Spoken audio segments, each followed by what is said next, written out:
Hi, thank you for inviting me to co-present. My name's Donna Malaby. I am from Teesside, right up north. I've been with Resolve for 3 years. I'm actually a senior tutor on the apprenticeship.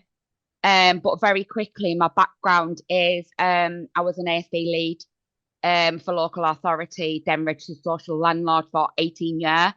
And like I say, I teach kind of community safety. I'm putting like the backbones really into community safety workers up and down the country.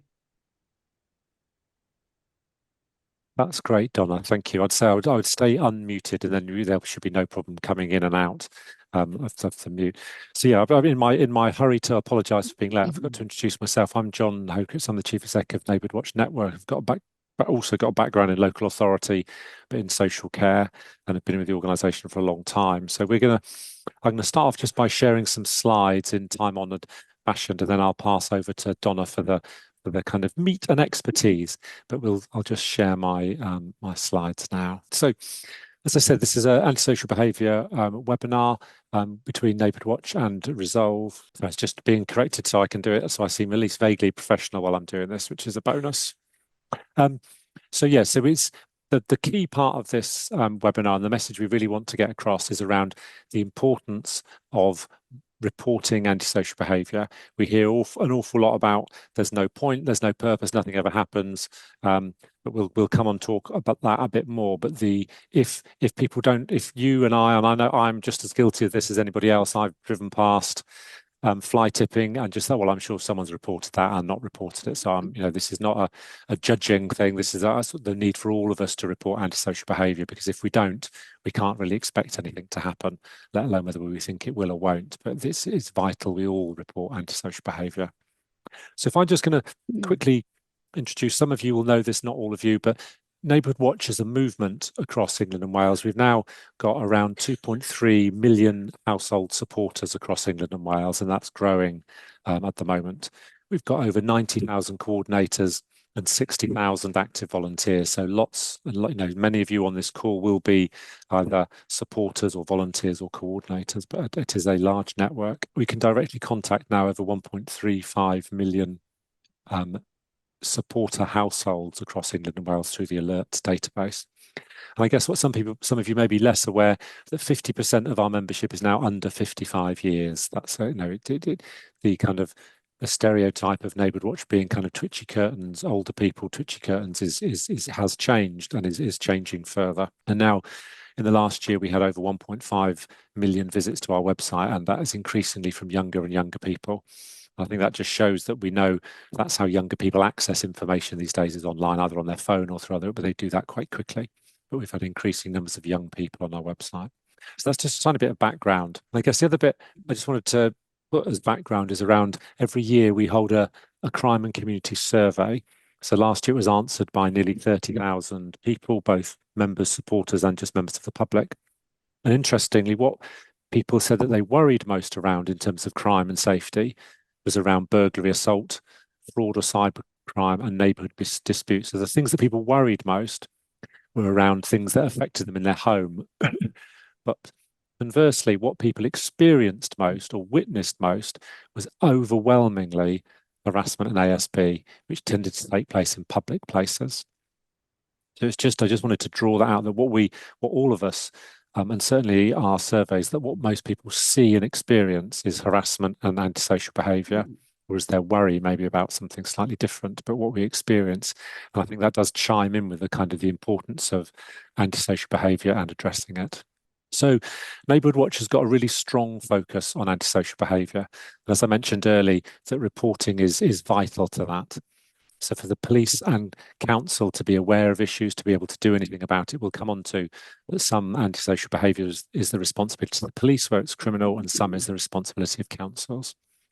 But the police and councils allocate resources where they're aware of situations and problems. So if we don't report it, if one person reports it, a particular bit of ASB, then the council or the police will think one person's reported it.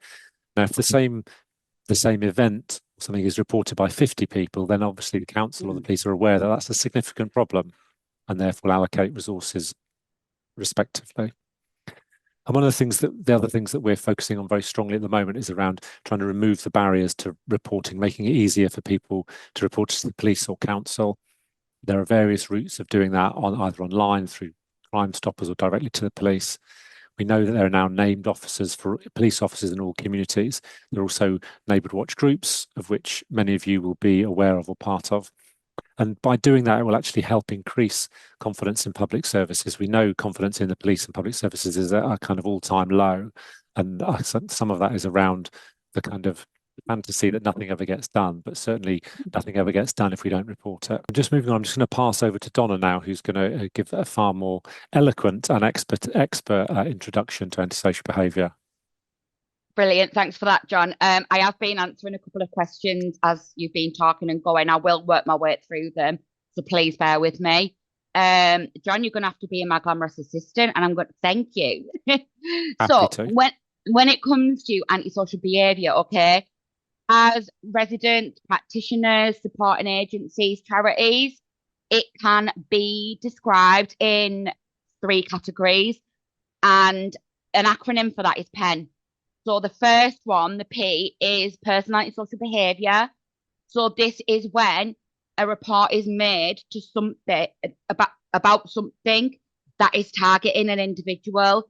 So that could be verbal abuse if you were leaving your home address. It could be harassment from a neighbour.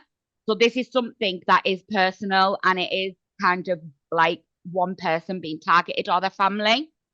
The next one is environmental. And John, you kind of touched on this one with your example. When you drive past, and we've all done it, you presume that someone else has reported it. Environmental antisocial behaviour. So that is something that affects the environment and the community. So it could be fly tipping. It could be you at a shop congregating and drinking and swearing at people coming in and out. And then the final one is nuisance. So this is not to be confused with environmental. Environmental is something that can impact on those people going to the shop.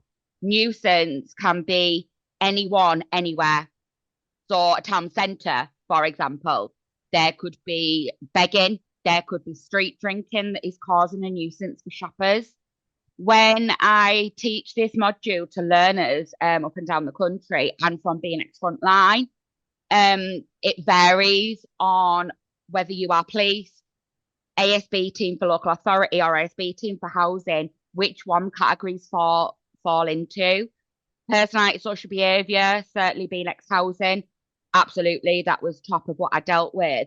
But local authorities seem to deal with a lot more of the environmental stuff, the children around the shops, the fly tipping, things like that. So that's just a bit of a breakdown. So what I've put on here is kind of like, when we say what words did you find, this was if you were to think about antisocial behaviour, what would come into your head? And this is just a snippet of a massive vocabulary for ASB. So if you look there, we've got malice, we've got scared, which a lot of residents in the community are scared to report things. We've got anxiety, we've got disruptive. Certainly sleep patterns were massive in the impact. And as practitioners, when we are getting all of these words, it's not just important that practitioners know about what the incident was. What is also and more important is the effect it is having on someone, whether that is an individual, a full household, or a community. And some of those words in there, you can kind of see that is the impact. So we've got upset, we've got unfair, we've got unsociable. That's just a quick snapshot of some words when we think of antisocial behaviour. What is antisocial behaviour? I am going to give you a legal definition. I believe it's the next slide that I put together. But antisocial behaviour can fall into lots of different categories. And I have seen a comment, which I will come to answer once I'm done presenting, around police and antisocial behaviour and mental illness. Criminal activity is what it says. So if there is drug dealing, right, it's a criminal offence. I've also policed for 3 years, so I've got both sides. That is clearly defined by criminal law and legislation. However, some criminal activity, as we know, links into antisocial behaviour. So if we think about drug dealing, yeah, police need to go and execute a drugs warrant and get fined, but what impacts the community? Those people coming and going from that address, cars beeping all times of day, constant footfall from customers. I've seen people queuing around corners. So criminal activity is what it says, and it's a legal threshold. But actually, there's a crossover a lot of the time with antisocial behaviour. We've then got antisocial behaviour and nuisance. So this is a very wide spectrum, and this can affect anyone of any tenure, whether you're an owner or occupier, whether you rent, whether you private rent. Antisocial behaviour can be a nuisance. It can be harassment. It could be anything that makes you feel annoyed. But I am going to come into what may not be seen as antisocial behaviour. We've also got what is ASB, a breach of tenancy agreement. So when a resident signs a tenancy agreement, whether it's council, social landlord, or private, there is actually terms within that tenancy agreement that they agree to. For example, not commit immoral or legal activity at the address. They are responsible for themselves and any visitors, and they will not cause any ASB. That is specific to housing. The breach of a tenancy agreement, okay, would be dealt with by a landlord. And then the fourth strand is intolerance and a clash of lifestyles. Again, this is a massive spectrum. And it's not to say that that clash of lifestyles isn't antisocial behaviour, but it's about coming to a common ground and maybe looking at mediation. An example of a lifestyle clash that's a very common one for frontline workers, if someone works night shift and needs to sleep during the day, but someone needs to hoover, someone needs to do DIY, they're going to be intolerant of that because they need to sleep. However, is that antisocial behaviour? That is more a clash of lifestyles, and that's about having conversations. So the law, this is not me thinking I know everything. This is the law that is set out by what is prescribed by the government. So back in 1998, Labour government introduced the Crime and Disorder Act as they realised that antisocial behaviour, in particular youth ASB, was a massive problem up and down the country. So the Crime and Disorder Act of 1998 describes it as acting in a manner that causes or is likely to cause, and these are the key words, harassment, alarm, or distress to one person or more persons not of the same household. So I like to call it Donna terms. What that basically means is that someone who's not from your household, if they are causing you harassment, alarm, or distress, okay, it's deemed as antisocial behaviour. The top one is a very common one that is used by police and local authority, okay? Then in 2014, the ASB Crime and Policing Act was brought in, and it kept that conduct that is likely to cause harassment, alarm, or distress in for local authorities and police. However, it then gave landlords a bit of a different description to use. So it's conduct that is capable of causing nuisance or annoyance basically to anyone within locality of your home address. And when we talk about locality, we're talking like a couple of streets away or in and around your property. I did once ask a judge, can you give me it in mileage because I'm old school? And I got told to stop being cheeky. Then the last part for housing providers is conduct capable of causing housing-related nuisance or annoyance. Again, I like stuff in Donna terms. What that last part means is any social landlord who can't do their job properly on the estate, i.e. they go out and get verbal abuse. They can't let properties on the estates because of ASB. That is also deemed under the ASB Crime and Policing Act as ASB. So here are just some quick pictures, because I appreciate not everyone likes to see words. So some examples of ASB: loud argument, animal nuisance, drug and alcohol abuse, property damage, arson, noise nuisance, Obviously, as I said earlier, some of those fall into criminal, and police need to be that lead agency. However, it's about that partnership working. So this really is just a bit of food for thought for everyone. And I'm not going to get everyone to like put hands up and stuff, but neighbours doing it DIY in the daytime, do you think that is antisocial behaviour or not? If you are dealing with organisations, each organisation will have their own policies and procedures. This will vary from local authority to local authority. I've just been on another webinar with Rebecca, who's the Chief Exec of Resolve, and we actually had a discussion around should we have an ASB policy and procedure that's up and down the country so there's consistency. I'm sure we've all heard that phrase, a postcode lottery, and I'm still very passionate about community safety, even though I'm now a teacher of it and not frontline. For me, the answer should be yes. You know, they're looking at an information sharing agreement with all agencies. It's going to be universal up and down the country. Then you would get consistent answers. I can see both sides of this 100%. But that's just something for you to think about. You know, is ASB during the daytime, ASB or not? Again, these are some visual pictures for you. Graffiti, antisocial behaviour, yes or no? I'm going to be quite frank. And for me, if you look at those definitions of nuisance and annoyance or harassment, alarm, or distress, really that's criminal damage. Unless some areas have graffiti walls for children and adults that they get given somewhere to graffiti, so they don't do it on front doors, they don't do it on people's property. For me, that looks like a walkway up to a bridge. And obviously, we can only interpret the picture we've got. But for me, yes, that is antisocial behaviour and it's criminal damage.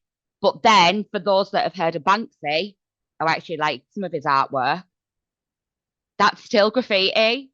Just because it's a street artist who no one knows who it is, doesn't mean that it's not ASB. But because his pictures are pretty and not like that, it everyone loves it and they're worth a fortune. Next, please. Next, we've got a group of teenagers. Now, again, I appreciate we've only got the picture, but if I asked for a raise of hands on this is what normally splits people because you can only go on the picture. Those are a group of young adults, youth, however you want to interpret it, with hoods up. Actually, they're just walking with the scooter. On face value, youths at shops, unfortunately, if they are stood there and talking among themselves, it's not antisocial behaviour. If we go deeper in that picture, we can see a child powering around the corner, is how I take that. If they are shouting, swearing, name calling to that child, that's the ASB, not the group.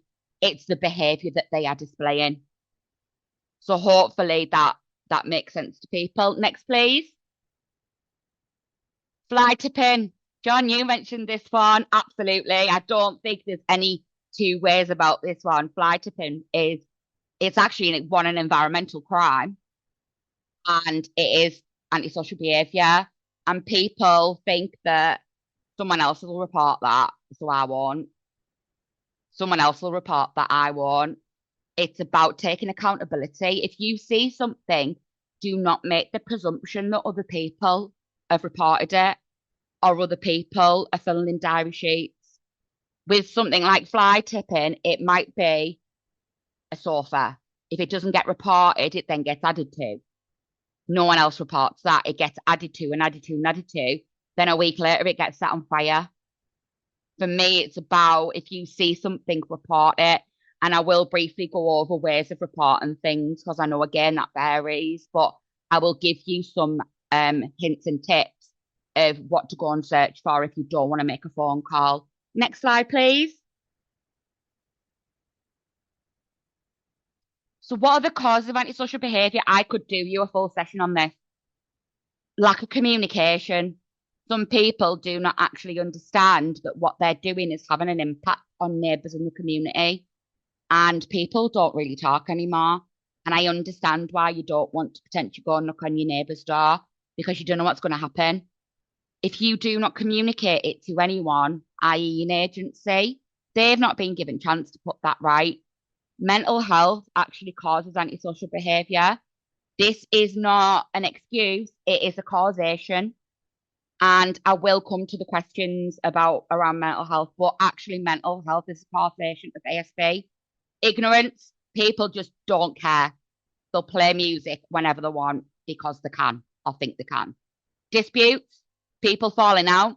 If people's children fall out at school, you can pretty much guarantee that the adults are going to display childlike behaviours and fall out in the community. Peer pressure, I did it because my mate did it. That peer pressure has been around for hundreds of years. People's lifestyles, some people are chaotic and they need that help and support from support agencies. Family breakdown. A family breakdown can have a massive impact on the adults and the children. Drug and alcohol abuse. If we take shoplifting, for example, up here in town centre, shoplifting is massive because people need to sell that on to fund their habits. So it's about help with the prevention, not just the reaction to the crime. Lack of support services. This is up and down the country. I've done different areas. I've done Hull, I've done Hartlepool, I've done Sunderland, I've done Newcastle, I've done Stockton, and certainly up in this way, and down near Hull, there's a lack of support services for people, and I'm sure you guys are very much aware of that. So the impact of antisocial behaviour, again, when you are a practitioner, you want to know dates, times of the incident, but this is very important. How is it affecting someone? You know, again, there's some visuals. You can't sleep. You become angry. You actually sometimes blame yourself.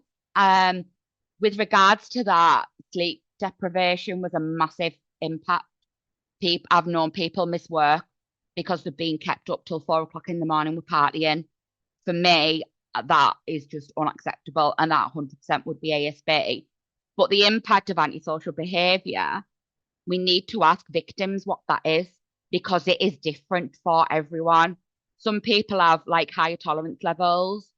Some people absolutely can't stand noise, and they maybe, have hearing issues, tinnitus, certainly. If you've got tinnitus, it's a nightmare when there's extra noise within that and around you. So for me, impact is also key. Yeah, obviously, I'm just modelling how to not do webinars this afternoon by muting myself and coming in late. So thank you, Donna. We'll come back to you in just a second. Some of the things that aren't ASB, and with some of the questions. So I just wanted to talk a little bit about the Neighbourhood Watch projects that specifically target antisocial behaviour. The key one that we have, which many of you or some of you will be aware of, is the Community Safety Charter, or what we're now calling the Neighbourhood Safety Training. So this is a project particularly for local shops and retail areas, but also local schools, organisations. We've had lots of schools, clubs like table tennis clubs, as well as local shops and retail areas signing up to the charter.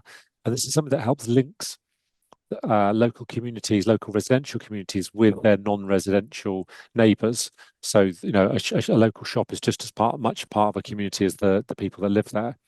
I mean, it provides online training, information, advice on how to address antisocial behaviour particularly. And at the moment, there are modules on antisocial behaviour, harassment and personal safety in areas. So, as I say, this is for anybody, and it links local neighbourhood watches with those schools. There are two new programs coming out on that, which one is around retail crime, another one around hate crime, and we've been working with the British Retail Consortium around that training, those training modules. And they're online training, they're live and active training with sort of video inserts and also, so it's really useful training for people.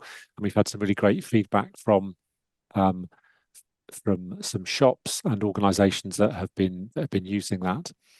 And that's available across the whole of our networks across England and Wales. Anyone can sign up. We've got over 4,000 people have signed up, and over 2,000 organisations, which is brilliant.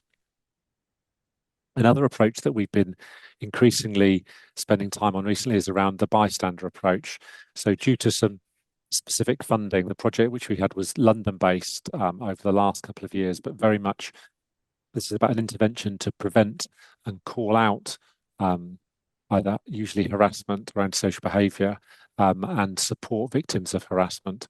So this is around the 5 Rs. I mean, there's links on our website to the training. We've also been working with the Susie Lampley Trust around this, both delivering both in-person and online events. As I say, we've been focusing on London, although the training we can provide can be online to any part of the country now. And certainly part of my keenness to do this is that it's something that everyone can do, only when it's safe to do so. The key part of bystander the approach is that it's only to intervene when it's safe to do so. We don't want to put any more or anybody at risk to do that. But it creates an environment where harassment simply isn't acceptable and is addressed. We know even saying to someone, if you've witnessed harassment, even so, if it's not safe to intervene at the time, even saying to a victim of harassment, "Are you okay? That was horrible," makes a significant difference to how that person experienced it. They don't internalize it as in, well, that's just what I expect. It's what I should expect. It's like providing them with kind of support from local, anyone on a bus, doesn't really matter, but about it not being acceptable behaviour. So I think that's something that we've been really keen to champion for some time. And we'll be rolling that out in other areas as well. So to support particularly the neighbourhood safety training, what we'd really ask you to do is to sign up to the neighbourhood safety training, champion it within your network, join Neighbourhood Watch and champion training, not just within your area, so not just with individuals, with shops, organisations, as well as individuals. And I think that's the more people we can get to undertake that training and feel equipped to intervene and support people, the better. So that was just sort of highlighting a couple of specific projects around antisocial behaviour that we're working on at the moment. So I'm going to pass back to Donna now around kind of particularly what isn't antisocial behaviour, and hopefully she'll cover some of the reporting points as well. Yeah, so with regards to those definitions that are kind of like the law, what I think is harassment, alarm, or distress, John might think isn't. What annoys John and causes him nuisance and annoyance might not. I might have completely different ideas. So when people deal with ASB, first and foremost, everything is on a case-by-case basis. Even though there's policies and procedures there for guidance, you have to treat each individual case as it comes in. But this is pretty standard across local authorities, housing, police, what isn't antisocial behaviour. So I've put them on. John, if you can go to the next slide, please. Hoovering. Believe it or not, I have dealt with hoovering.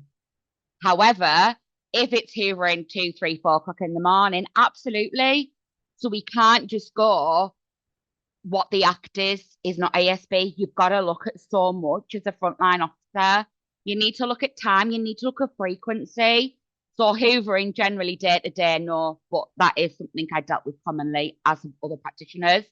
DIY in the day actually is not antisocial behaviour. I have someone, I can guarantee you, every Sunday at 6:30 on a night will start and it goes till 8:30. It annoys me, but it's not antisocial behaviour. Again, if that was a different time of day, absolutely. If someone's hammering and banging 12, midnight, 1 o'clock in the morning, absolutely, unless it's an emergency repair.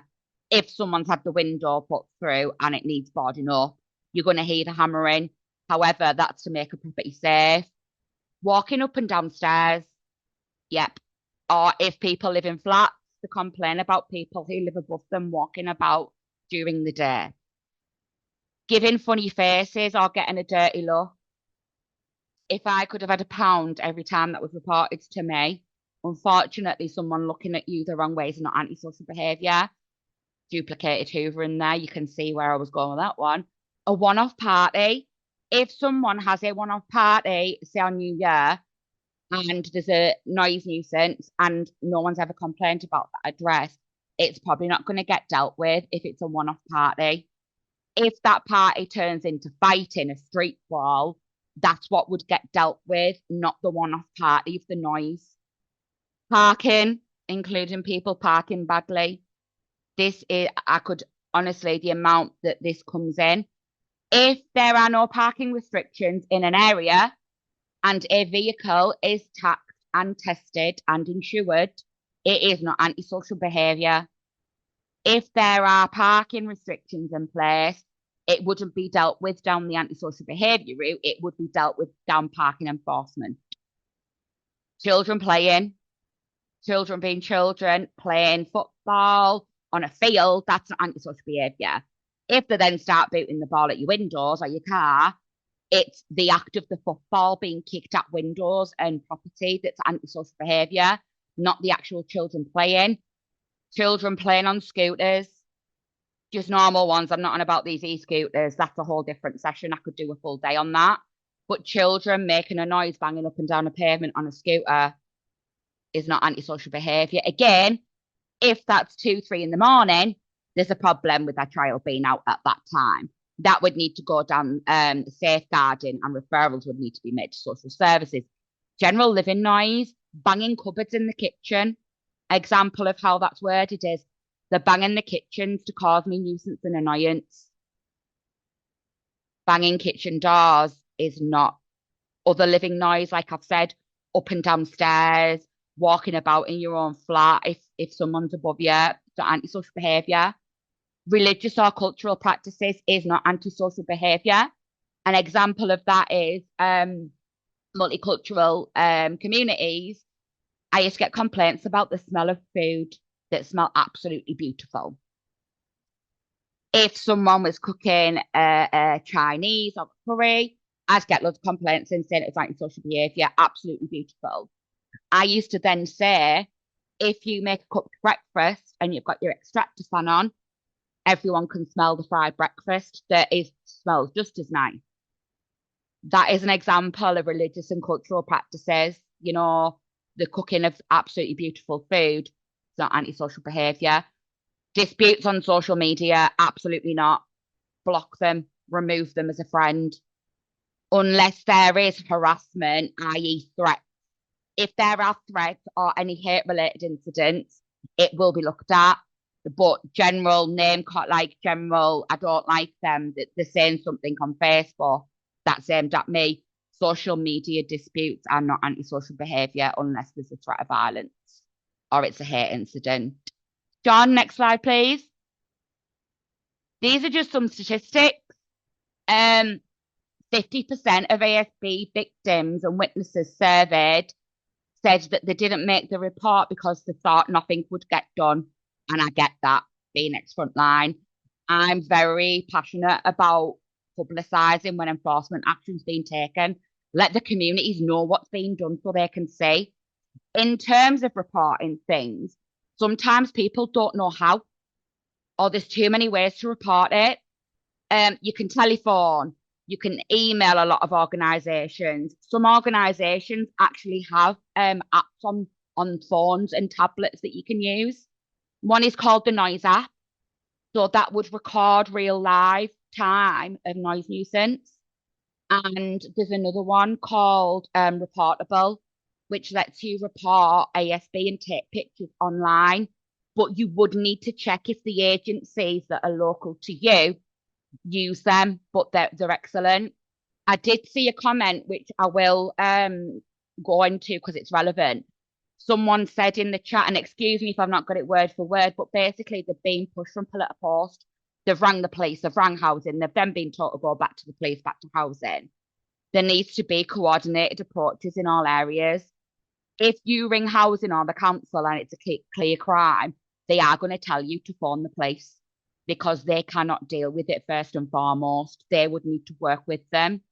Certainly, you should be asking for a main point of contact, whether that's police, whether that's local authority, or whether that's your housing provider. There's nothing worse than having to ring 10 different people and repeat. You should be asking for one point of contact, and then the agency should be talking to each other and working with each other around what's going on. So that answers those statistics there. So next slide, please, John. So almost 1 in 5 people have considered moving because of the impact that ASB has had on them. This is from a survey that Resolve have done, by the way. It's not just me making up stuff. It is from a survey that's been done. 1 in 7 people say that ASB has negatively impacted their mental health. Young people are as likely, if not more likely, to be a victim of ASB. There is a massive preconception up and down the country that it's young people who cause antisocial behaviour, therefore they cannot be a victim. Actually, it's more adults that people deal with, and young people can still be a victim of antisocial behaviour, and they're more prone to it.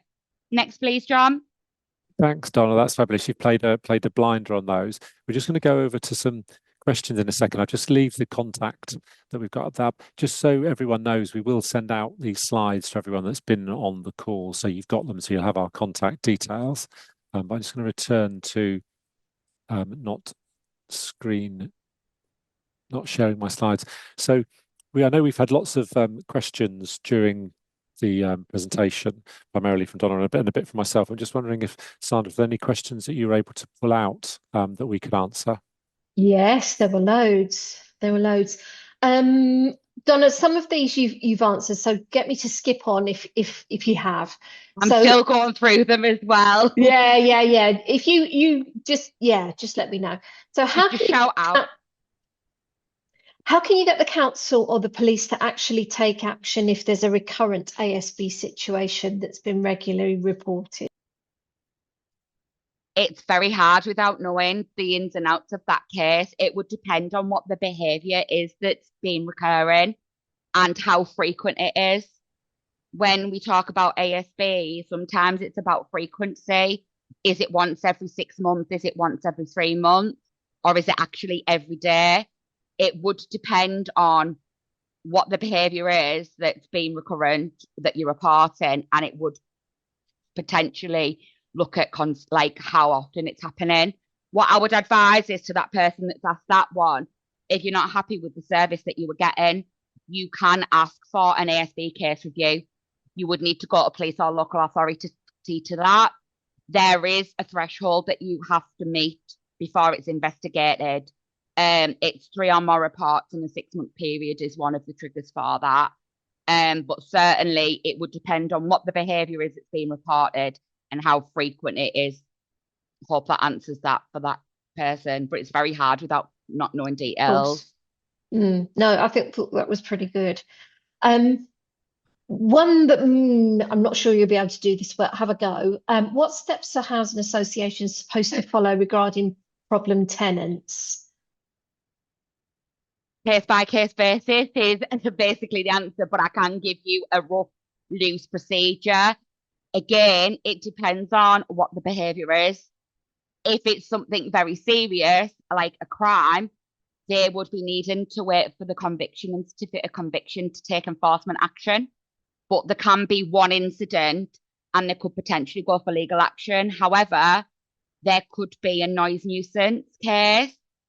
They would need to get evidence of the noise nuisance, and then they've got to go through warning letters, they've got to go through legal action warning letters, acceptable behaviour contracts, but also look at support for that perpetrator as well as the victim.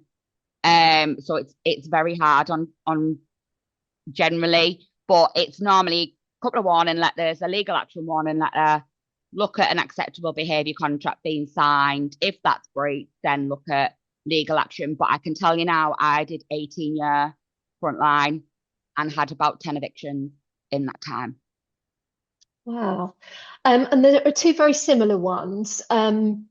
Is someone who's running a car repair business from his property causing ASB? This does impact all the residents in the area. And somebody else has said, how about a guy who parks motorbikes in the road and uses it as their garage and then causes problems on the road?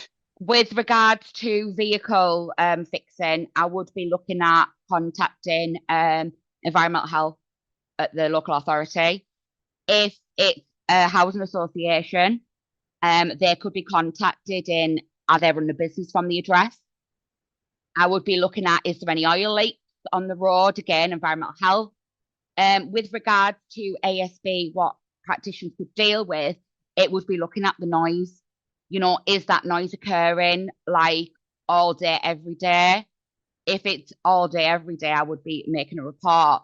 But there's a lot more avenues that can go down in just the noise nuisance from the cars that might be registered as a business.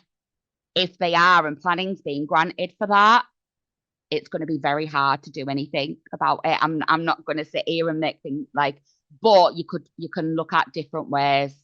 If there's oil leaking, if there's tires left on the pavement, things like that. But I would be going to like the environmental health side. Oh, that's good. Thanks, Donna. Where do I report graffiti, and how soon will people take action? With regards to graffiti, if it's on council like a bench or something, each area should have like an environmental department. If no one has seen anyone doing it, or there's no CCTV footage, it is going to be very hard to build a case. The main thing would be getting that removed. Different local authorities have different time frames. Certainly a lot of local authorities that I've dealt with, if it's hate like related, it's removed within 24 hours. If it's someone's wrote that Donna was here 2026, it's going to take a little bit longer. But for me, it would be local authority. If it's someone's private property, it's a whole different realm because council can't touch private property. But if it is hate that's been scribbled on someone's own property, they will work with the property owner for that.